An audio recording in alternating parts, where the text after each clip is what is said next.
दोस्तों नमस्कार।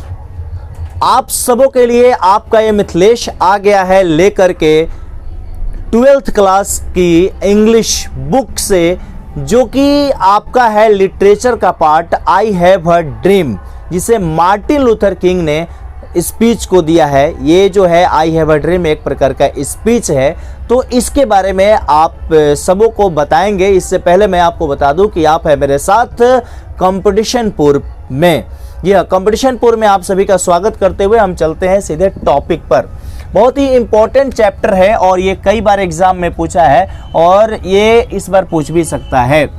I have a dream, Martin Luther king, और ये JR का मतलब होता है जूनियर। क्या होता है? JR का मतलब होता है जूनियर।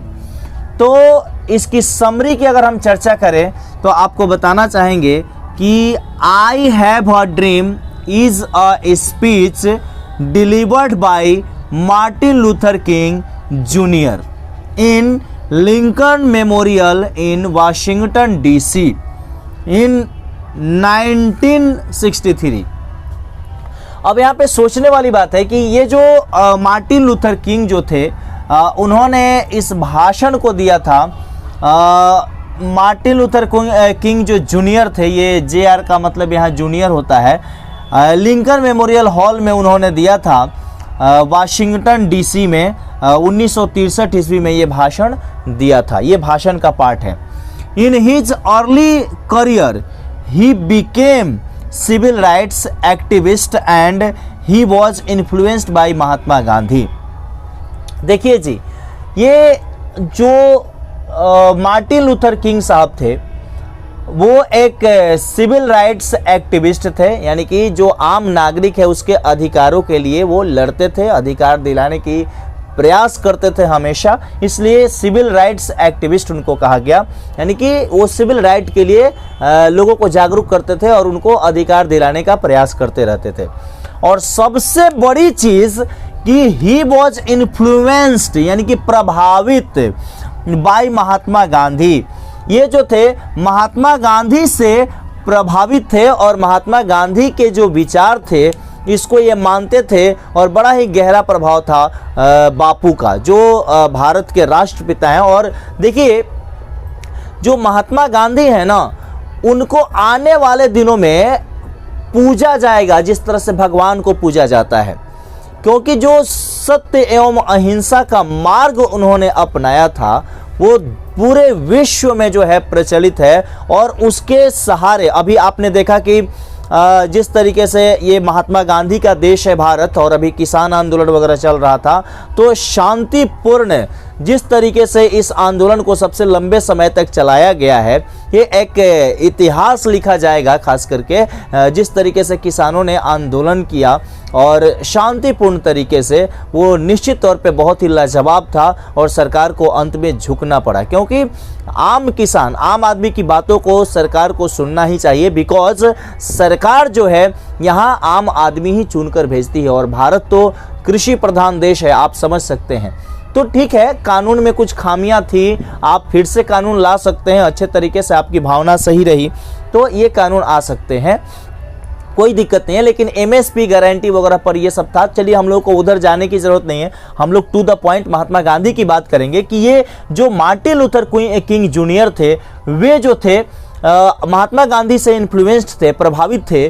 और बड़ा दुख होता है कभी कभी कि भारत के ही कुछ लोग, भारत के ही ऐसे कुछ, मतलब क्या बोले, अपशब्द बोलने का तो मन नहीं है, कि गोडसे की पूजा करता है और गोडसे की बड़ाई करता है। और बताइए, महात्मा गांधी जो थे, जो ये महात्मा गांधी का देश है, और मैं आपको बता देना चाहता हूं कि जो गोडसे की पूजा करने की बात करता है और जो गोडसे को मतलब अपना मानता है और गोडसे को कई प्लेटफॉर्म पर जो दिखा रहा है कि गोडसे सही था, एक क्यों मारा, ये इतिहास वगैरह जब हम पढ़ाएंगे तो आपको बताएंगे, लेकिन ये गलत है। और गोडसे जैसे आतंकवादी था वो, उसको तो फांसी हो ही गई, और बहुत सारे लोग तो उसका मुर्दाबाद लगाने में भी परहेज करते हैं, क्योंकि अच्छे तरीके से उन्हें जानकारी नहीं है। व्हाट्सएप यूनिवर्सिटी से वो जानकारी ले लिए हैं, मुझे जैसा लगता है।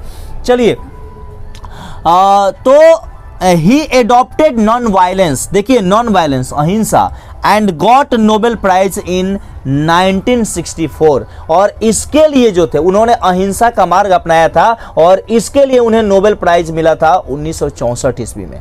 अब बताइए महात्मा गांधी के पद चिन्हों पर चलने वाले को नोबेल प्राइज मिला, तो आप इमेजिन कर सकते हैं कि वो हरमांस का बना जो इंसान था, वो इंसान थे महात्मा गांधी, वो किस तरह से एक आवाज़ पे पूरा देश जो है क्या कर देता था और किस तरह से आंदोलित हो जाता था, आप इमेजिन कर सकते हैं। तो ये फर्स्ट जो है फर्स्ट पैराग्राफ में आप इतना लिख लीजिएगा अच्छे तरीके से। एक बार मैं दोहरा देता हूं कि I have a dream is a speech delivered by Martin Luther king junior in Lincoln memorial in Washington DC in 1963।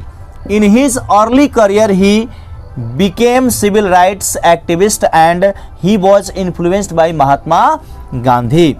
He adopted non-violence and got Nobel Prize in 1964। ये अच्छे तरीके से अगर आप पढ़िएगा तो आपको ऑब्जेक्टिव ज़्यादा परेशानी नहीं होगी करने में, ऑब्जेक्टिव करने में, ठीक है। तो इसलिए अब हम चलते हैं आगे पैराग्राफ। तो दोस्तों दूसरे पैराग्राफ की तरफ हम चलते हैं। बहुत ही खूबसूरत सी लाइन है। In this speech, Martin Luther leads Negro community to help them and gain freedom and justice।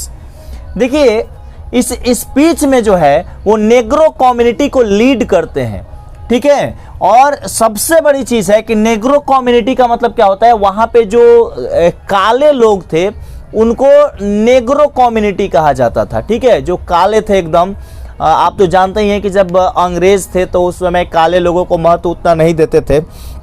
तो ये नस्लभेदी घटनाएं हमेशा होते रहती थी। जैसे भारत की अगर बात करी जाए तो भारत में जो पहले दलितों के साथ जो व्यवहार किया जाता था, खास करके जिस प्रकार से सामंतवादी लोगों द्वारा जिस तरीके से व्यवहार किया जाता था, और वही चीज़ सेम जो था अमेरिका में था। तो यहाँ पे भीमराव अंबेडकर साहब जो हैं, संविधान निर्माता हमारे भीमराव अंबेडकर साहब ने इन चीज़ों से बहुत हद तक छुटकारा दिला दिया। इस तरह से संविधान लिखने का प्रयास किया और जो सबके लिए जो है सर्वमान्य रहा और अच्छे तरीके से लोग रह रहे हैं और उन्हें बहुत दिनों बाद आज़ादी मिली। उसी प्रकार से जो है यहाँ पर जो है जो नेग्रो कम्युनिटी थे उन्हें उस समय तक भी कम्युनिटी टू हेल्प, यानी उनकी वो जो सिविल राइट्स थे, खास करके जो नागरिक का एक अधिकार होता है उसको वो दिलाने की कोशिश कर रहे थे। गेन फ्रीडम एंड जस्टिस, उन्हें वो आज़ादी और जस्टिस दिलाने का प्रयास कर रहे थे। He says 100 years ago a great American signed emancipation proclamation but 100 यहाँ पे 100 years later Negro is still not free and life of Negro crippled by chains of discrimination। देखिए कितनी बड़ी बात कहते हैं कि 100 वर्ष पहले एक महान अमेरिकन जो थे, अमेरिकन साइन किया था, यानी कि घोषणा पत्र पर, इमेंसिपेशन प्रोक्लामेशन जो होता है, वो जो शपथ पत्र होता है, घोषणा पत्र होता है, उस पर जो है उन्होंने क्या किया था, साइन किया था। लेकिन बट, यहाँ देखिए लेकिन बट 100 years later, यानी कि 100 साल बीतने के बाद भी नेग्रो लोग जो थे वो फ्री नहीं हो पाए थे, not free, and life of negro crippled by chains of discrimination. कहने का मतलब है कि उन बेड़ियों से आज भी जकड़े हुए हैं वे लोग और उनको भी एक जो आम नागरिक का अधिकार होता है उससे वंचित कर दिया गया है और उन्हें वो अधिकार आज भी नहीं मिला है, ठीक है।